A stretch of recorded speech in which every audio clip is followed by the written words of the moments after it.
नमस्कार साथियों। स्वतंत्रता आंदोलन की महत्वपूर्ण घटनाएं। जनवरी 1915 ईस्वी में जनवरी 1915 ईस्वी में महात्मा गांधी भारत लौटे थे। भारतीय इतिहास में 1915 ये एक महत्वपूर्ण घटना है। सन 1905 में बंगाल विभाजन लॉर्ड कर्जन के द्वारा किया गया था। यानी उस समय भारत के वायसराय लॉर्ड कर्जन थे जिन्होंने 1905 में बंगाल विभाजन किया। तो इस बंगाल विभाजन के विरोध में सन 1905 ईस्वी में ही स्वदेशी आंदोलन चलाया गया। तो याद रखना है किस विभाजन के बाद स्वदेशी आंदोलन चलाया गया या किस विभाजन के विरोध में स्वदेशी आंदोलन चलाया गया। तो बंगाल विभाजन के विरोध में स्वदेशी आंदोलन चलाया गया। इस आंदोलन में 3 प्रमुख नेता महाराष्ट्र के बाल गंगाधर तिलक,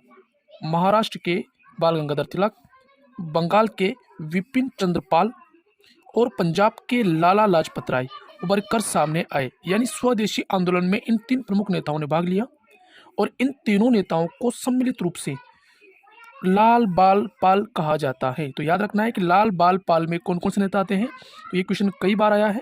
बाल गंगाधर तिलक, विपिन चंद्र पाल और पंजाब के लाला लाजपत राय।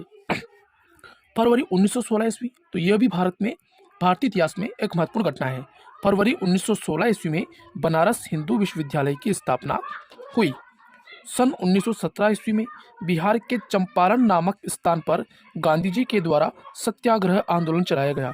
यानी सन 1917 ईस्वी में जब गांधी जी के पास बिहार के चंपारण नामक स्थान के किसान लोग जो नील की खेती करते थे, कौन सी खेती करते थे? नील की खेती करते थे। नील की खेती करते थे। तो नील की खेती करने वाले किसानों को अत्यधिक परेशान किया जा रहा था। तो इसके विरोध में गांधी जी ने चंपारण में सत्याग्रह आंदोलन चलाया गया।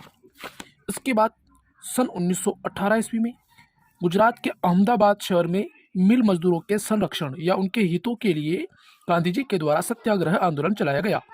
नोट: उक्त सत्याग्रह आंदोलन से गांधी जी की राष्ट्रवादी नेता की छवि के रूप में उभरी। रॉलेट एक्ट तो 1919 ईस्वी में लागू किया गया। तो याद रखना है रॉलेट एक्ट कब लागू किया गया? 1919 ईस्वी में। और ये क्या था? तो रॉलेट एक्ट ये एक प्रकार से भारतीय प्रेस पर एक प्रतिबंध था। साथ ही साथ इसके तहत किसी भी व्यक्ति को यदि वो देशद्रोही नजर आए तो पुलिस उस पर बिना किसी कार्रवाई के उसको जेल में डाल सकती थी। तो इसे कहते हैं रॉलेट एक्ट। तो रॉलेट एक्ट के ही विरोध में एक सभा का आयोजन किया जा रहा था और वो समय था 13 अप्रैल 1919 को।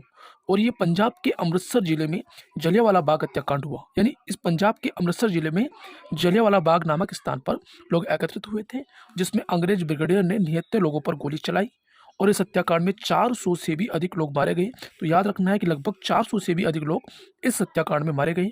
खिलाफत आंदोलन 1919-20 ईस्वी में चलाया गया था। तो थैंक यू सो मच दोस्तों। ये जो मैंने कंटेंट आज उपलब्ध कराया है ये कक्षा 12वीं की पुस्तक से लिया गया है। कक्षा 12वीं की इतिहास पुस्तक से लिया गया है। इतिहास पुस्तक NCERT से लिया गया है। Thank you so much.